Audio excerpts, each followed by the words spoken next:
It was the summer of 1923, and I was traveling through the small town of Arkham, Massachusetts. As a writer of supernatural horror, I was drawn to the area for its rich history of eerie legends and tales of unspeakable horror. It was on a moonless night, as I strolled through the dark streets, that I heard the faint whispers of an old man calling out to me. I followed the voice, and soon found myself outside an old, run-down house.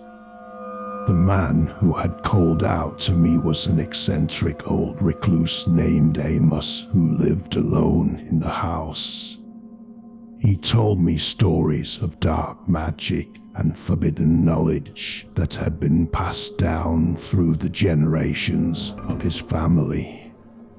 As a writer, I was intrigued by these tales, and I soon became a regular visitor to Amos' house. But as the weeks went by, I began to notice strange things happening around the house. I would hear footsteps in the hallway, and sometimes, when I turned around, I would see shadows moving just out of sight. One night, as I sat in Amos' study, I noticed a strange book on his shelf that seemed to glow with an otherworldly light. When I asked him about it, he dismissed my concerns, claiming that it was just an old book of legends. But as the days passed, I became more and more obsessed with the book. I would sneak into Amos' study late at night, poring over the pages of the book, trying to decipher its strange symbols and ancient language. As I read deeper into the book, I began to feel as though I was being watched by an unseen force. One night, as I sat alone in Amos' study, I heard a low, rasping voice calling out to me from the darkness. It was a voice from beyond the veil, a voice that spoke of dark secrets and forbidden knowledge. As I listened, I felt a cold, slimy tentacle wrap around my leg, pulling me towards the shadows. I struggled to break free, but the tentacle was too strong. It pulled me deeper into the darkness, towards a gaping maw that opened up before me.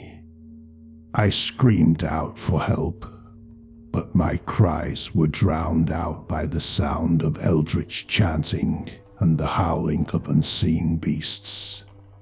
Suddenly, the chanting stopped and the beasts fell silent. In the darkness, I could hear a slow, deliberate shuffling. I closed my eyes, fearing the worst, but when I opened them again, I found myself in a dimly lit chamber, surrounded by strange, eldritch symbols etched into the walls. I was not alone. A creature stood before me, its shape constantly shifting and warping, as though it could not decide on a single form. Its eyes glowed with a sickly yellow light, and its mouth was filled with razor-sharp teeth.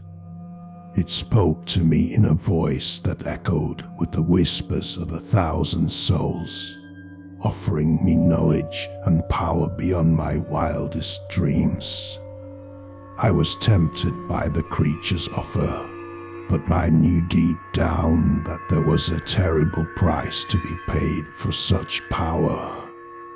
With a trembling voice, I refused its offer, and the creature disappeared in a cloud of acrid smoke. From that moment on, strange things began to happen all around me. I would wake up in the middle of the night, covered in sweat, with strange symbols etched into my flesh. I would see visions of unspeakable horror and hear the whispers of dark, eldritch entities calling out to me from beyond the veil. As the weeks went by, I became increasingly paranoid and reclusive, unable to trust anyone around me. I could feel something growing inside of me, something ancient and malevolent, slowly consuming me from within. Desperate for answers, I returned to Amos' house, hoping that he could shed some light on the strange occurrences that had been plaguing me. But when I arrived, the house was empty, and Amos was nowhere to be found. I searched the house, looking for any clues that might explain Amos' disappearance, and that's when I found it. A small, leather-bound book, hidden away in a dusty old chest in the attic.